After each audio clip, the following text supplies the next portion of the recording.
Hello and welcome to another Mailwright workshop. I'm Adam Brown, co-founder. I'm here with the one and only. Jonathan Denwood. I feel like it's a talk show. It kind of is a talk show, right? That's what they used to call them now. They're podcasts. And it just so happens that we're going to be talking about doing podcasts today so you can generate and unlock more leads for your real estate business, right, Jonathan?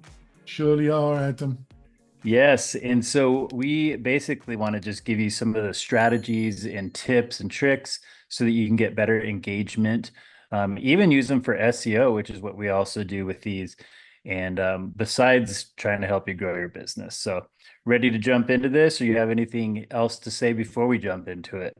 No, but I just think it's a great guerrilla marketing way of building influence and getting more leads, Adam. Yeah, and especially if you're providing resourceful information, people really start to look at you as a digital mayor. There you go. Yeah, the digital mayor, right? So people just look to you like, oh, well, that's the one who knows about my area. And that's a good thing if you're a real estate agent or real estate broker. So, all right. So the first thing, and maybe one of the more important things is understanding your audience. So share about that one. Yeah, I think what you got to understand, folks, is that I would use it as a way of building your local influence. Hmm. I would interview business owners, people in the local community that are seen as community leaders. That's what I would do. I would not interview other people from your local office, other, other real estate professionals myself. I would Unless they're actually, on your team or something. well, yeah, I think you can have some, you might decide periodically you would do the state of your local market, and maybe you Hmm. get invite two or three agents to join you in a kind of round table to Yeah. discuss the local market. Yeah. But generally, I would use it to get people, local business owners who have well-known local businesses that have a reasonably large social media following. And I would get community figures that also have a reasonable size community social media presence. Hmm. Um, and I would leverage their social media to promote the podcast, and it would increase my um, how many people I know in the community. Um, and I think you find that if you're trying to build your network and you ask people to come out for coffee, it can be difficult. If you invite them to do a podcast with you, they're much more likely afterwards to have a meeting with you, have a coffee, allows you to build more of a relationship with those type of people in your community, and they will be a fantastic resource to um, recommend you to other people who Um, so I think it's a win-win, Adam.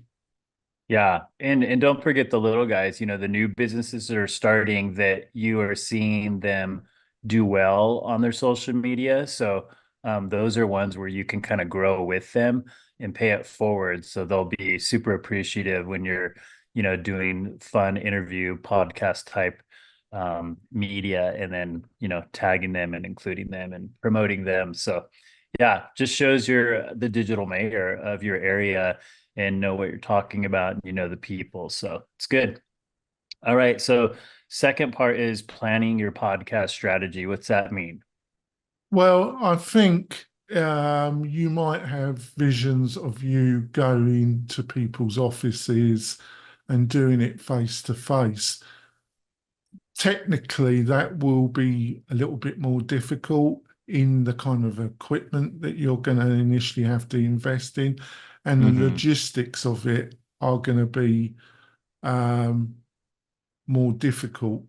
I think I would do it remotely, like how we do this video, but I also do a regular podcast, a Mailwright podcast, and I do that with another presenter.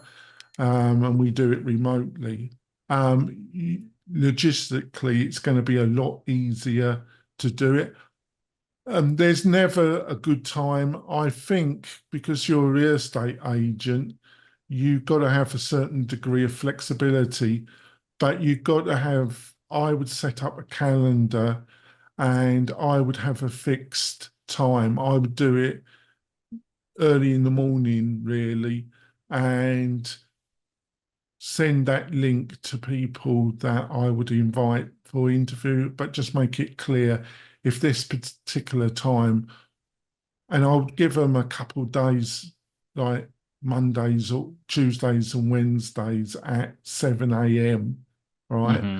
And say in your email if this time on these two days really doesn't work, um, get back to me and we're trying to arrange another time. But I would set it around 7 to 8, and I would block those 2 days in.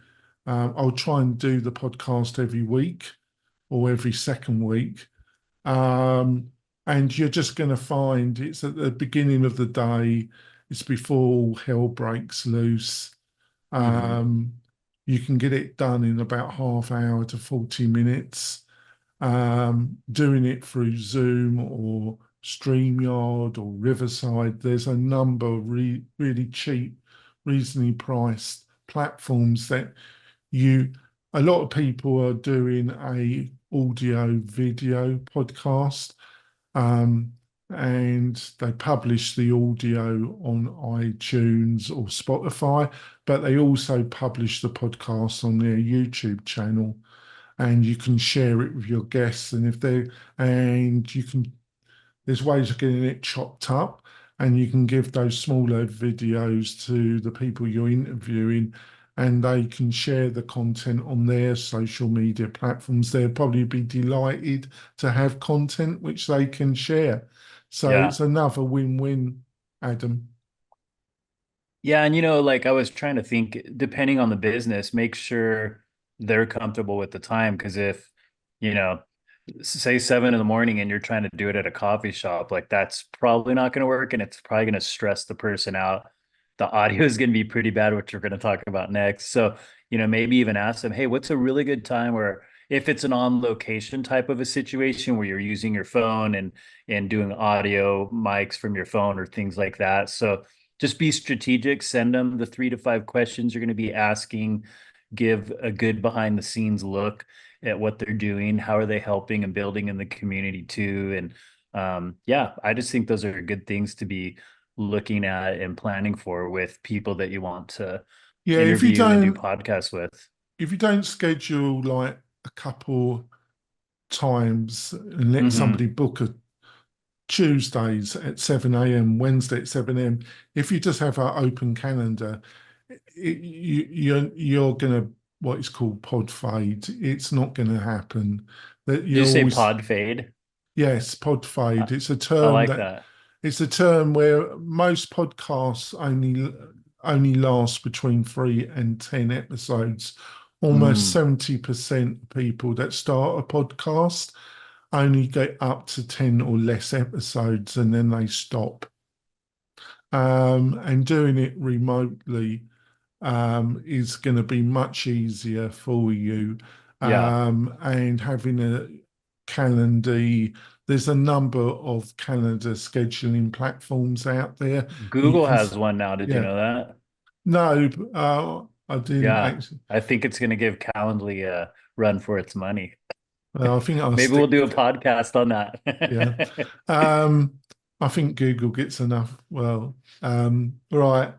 So Yeah. that's the way I would do it, folks. Have a Yeah. schedule, In, use a scheduling calendar, block mhm. off a specific time, let people book the variable spots that are available, but make Yeah. it clear in your initial email if you don't spell it out, folks, people won't.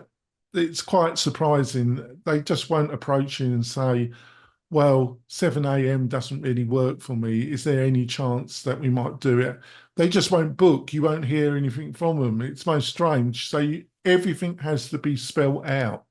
Yeah, yeah. And I think, if you don't control your time will control you. And Yeah. like Jonathan said, a controlled remote space is going to be a lot easier to do than an on location. But I do encourage you to do on location. It's more difficult, but they do get good engagement. So it's kind of the real behind the scenes look. So look at both options, but no one is way easier to control when you do it remotely. Well, I So would start off remotely, and then if you get yeah, some traction, then you can invest in yeah, more equipment, and it's probably then worthwhile you to invest more time into it. yeah.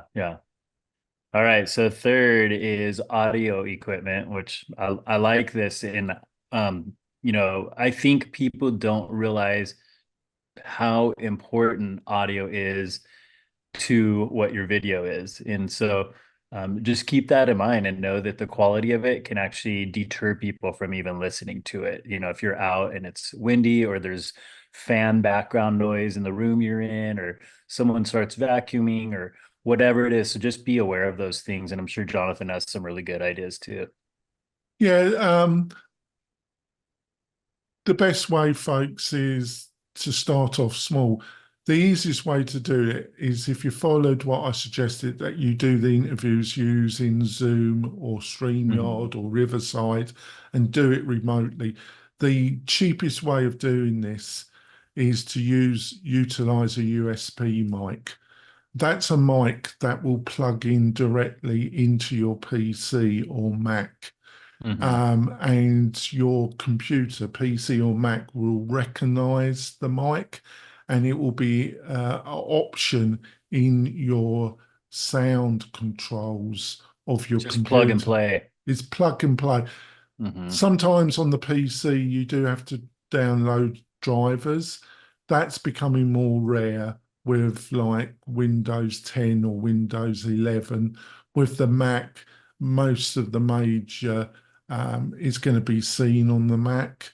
Mhm. Um, so USB is the most easiest way, and I'm using a USB mic now. Me too. Now, um, there's loads of manufacturers. We're talking between 50 to about maybe $70. I would not recommend a Yeti Blue. If you do a search on Google, uh, on YouTube, you're going to find the Yeti Blue recommended a lot. It's not a bad mic.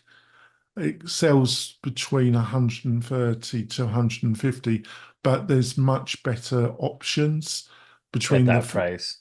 between the 50 to 70. Uh, Free manufacturers, there's loads of manufacturers out there, but three that I think you won't go wrong is Rode. yeah. They're Australian manufacturer. There's Shaw, which is a American historic manufacturer. They're based in Chicago. Um, you see Shaw mics a lot. Mhm. And a Japanese manufacturer is Audio Technica.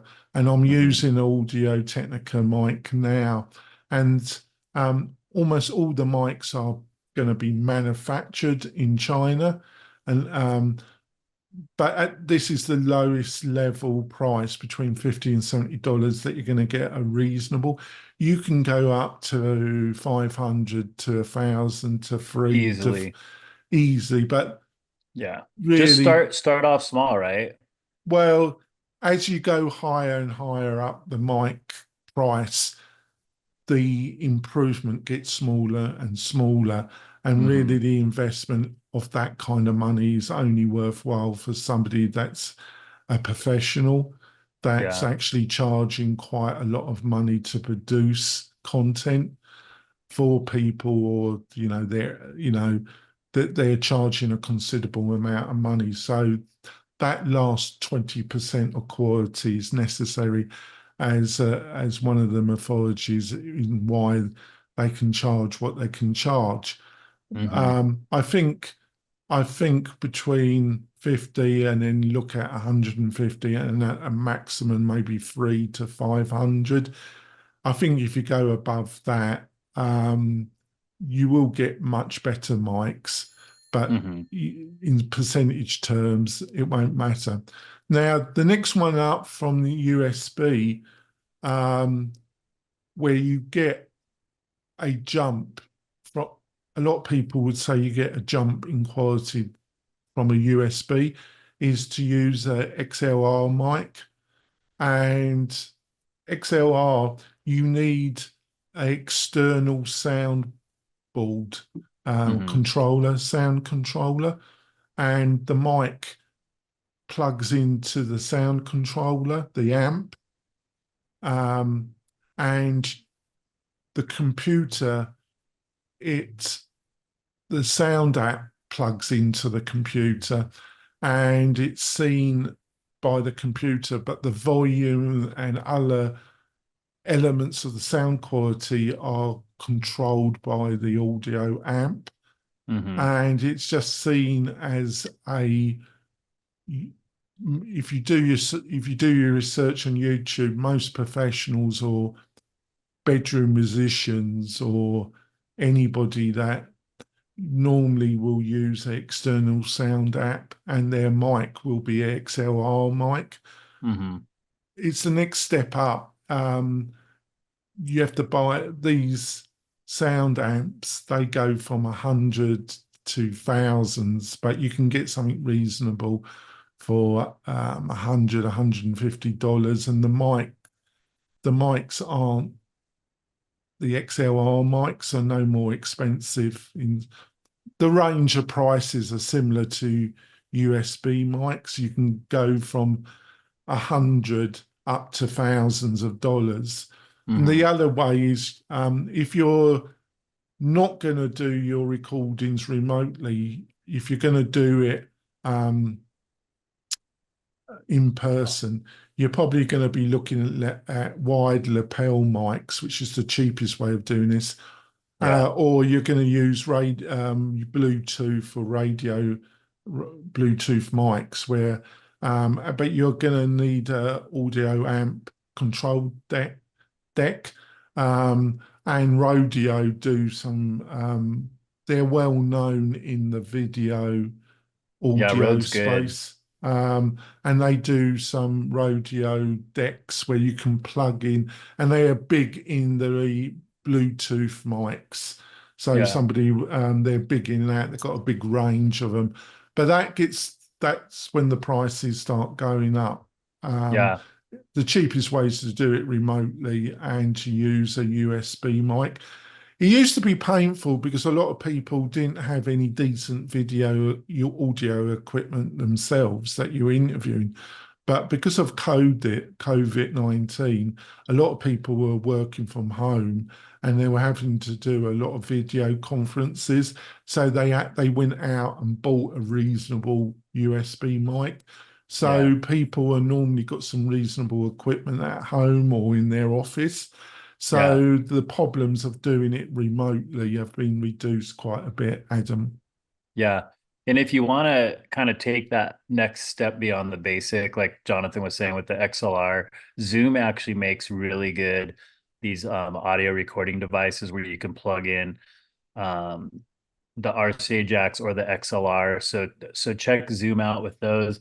And then I use a really um, nice but affordable mic when I'm on location with people if I don't want to use my expensive stuff, and one where if I'm just going to use my phone because sometimes my phone takes great shots compared to my $7,000 $8,000 camera, and it's called Ceramonic and it's a USB-C, and I just plug it into the bottom of my phone, and they're lapel mics, and the audio is like outstanding on that, even on Wow. windy days and stuff. So I think it was like around $200 maybe for that, but it has two lav mics that read from the Bluetooth on your phone, but it's really just like plug and play, and Wow, that's fantastic. I it forgot to is. mention, It's super thanks for nice. mentioning that because that's a really, these mic solution that use an app on your phone. Yeah. I know they're out there, and you've used it and you've got decent results from it, have you? Super good. Yeah, really, I'm actually really impressed. In fact, one of my expensive mic setups that I use, the lav mic broke. So I tested it with this Ceramonic mic because it fit, and I kind of couldn't tell the difference. So I was like, that's interesting. It's really good quality. So if you want to check that one out and you want to step it up a little bit, do some more on location type stuff, look at that Ceramonic mic or leave us a note and we can send a link your way too. So Well, that's the other end point I want to make is that people who are sound engineers that are running a studio that's producing video and audio professionally, they can hear like a 3% difference in audio mhm. quality. I can't, and the majority of people can't. You know, there are some mics. One of the criticisms Audio Technica, I've been using this mic and I've just ordered a new one because I'm upgrading a little bit. I've tried to keep the cost down to about below 200, but I'm probably going to the XLR route. Mhm. But I'm going to play it out, and then if it doesn't work out, if I can't see a big difference, I'll probably send the equipment back. Um, but Because your audio, mic sounds great. I love how your mic sounds. yeah, and it's a $70 Audio Technica mic, but a Yeah. lot in the industry say that Audio Technica, they're solid mics and they're good value, but they sound a bit flat. That's the term they use, flat. Whereas something like from Shaw or Rode, they use the expression it's got that deep, warm sound Hmm. that people like in podcasts. But I can't, a lot of the time I can't hear it. But that's the difference between a somebody that's a professional in that industry and somebody like me. But I think there's loads of people like me that, you know, just can't. So is it really worth spending $300 so a sound engineer can Yeah. they can hear the difference, but the majority of us, and it's going to be compressed and played on iPhones and over the internet anyway, isn't it? Yeah. Yeah. I think mine was probably double, triple the price of yours, but I actually like the sound of yours better than I have a HyperX Quadcast. But I actually like the sound of yours better. I always have. So I'm like, dang, I should have just got what you have. So, Yeah. anyways. All right. So last but not least, the fourth thing is how do you promote your podcast? Because you can create the content, but if you don't have too many followers and stuff, like what do you do to get it out there? Well, that's the great thing of your guests because doing the video at the same time as the audio, the video you can use your camera. Adam's using a camera. I'm using a webcam. I've got an expensive camera as well, but I'm using a 4K Logitech, top of the range Logitech webcam here. And I'm just For using my iPhone 15 yeah, Pro Max. and it's 4K and it costs about $120. I think you can use a webcam and it'd be fine. And the great thing with that is that there's some inexpensive AI tools that will cut the video up into small chunks. And then you Yeah. can give that to the person you were interviewing and they can share it and you give them a link to the audio or to the full video version and they can let them share that through their social media and you can use those cut up parts for TikTok, for YouTube yourself to promote it. But the great thing by using AI to cut it up and and put it up to Dropbox or Google Drive and give them a URL so they can access them really easily. They they if they're into social media, and that's you've got to choose people that you think will be a good interview, but are they active on social media themselves, or have they got somebody that's doing it for them? So they will share the content themselves, and Hmm. that will promote the show, Adam. Yep. And if you look at our MailRite system, we also provide services like that to help you do ads and things to grow your business. So, what else does the MailRite system have, Jonathan? Well, it's a great system. It does email sequencing, email marketing, newsletter, does SMS, text messaging, Hmm. campaigns for you, does landing pages. We provide a really nice library of WordPress themes designed for the real estate Website agent. side. And Hmm. we can customize those if you want them to be customized, or you can do it yourself. It's a whole system, social media calendar, and Yep. also a great system to get more testimonials for you, Yeah. The review tool is amazing. all in one package.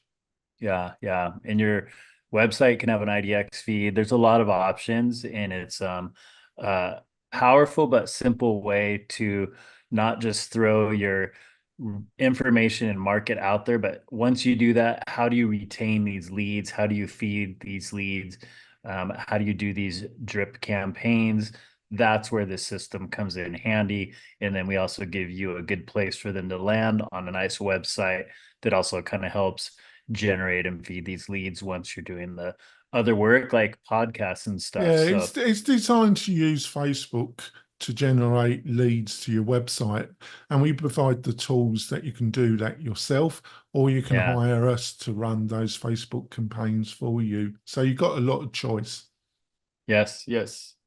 Well, we hope you enjoyed this workshop about using podcasts to generate real estate leads. And it's just another innovative way to get yourself out there, provide resources to people by doing expert interviews, using decent enough, quality enough audio gear, but not too overwhelming. And we know you can do it if you are watching this and maybe you started but stopped, like the times now. Get that gear back out, dust it off. If you don't have the gear, get it. It's only going to cost you a couple $100. And really, the hardest part is pushing record and starting to do it so that you can start to put it out there. So do some test runs for yourself. Any other tips for him, Jonathan? No, just do it. Like you said, for a couple hundred to maybe 250, you can get a webcam. You can use either your phone, you can use your phone. Yeah, And with a USB mic between 50 to 70 bucks, yeah, and using Zoom, you probably got Zoom. You don't have to use something like StreamYard or Riverside. You can just use a Zoom. You can just yeah. use a free Zoom account if you want to. Really, for Um, like under $100, you could do this if you needed yes, to, you're because good. you already have half the gear. Yeah. So you're off to the horses, really. So you just need to think about it and do it. But the main thing Mhm. is getting over that 10 episode hurdle. Because like I Yeah, it's say, good to know. most of the podcasts, 70% plus, stop at before or at the 10 episode. Yeah. So watch out for that pod fade, right? Yeah. Yeah. All right. Well, hey, thank you so much for just joining us, for listening, engaging. We hope you enjoy this.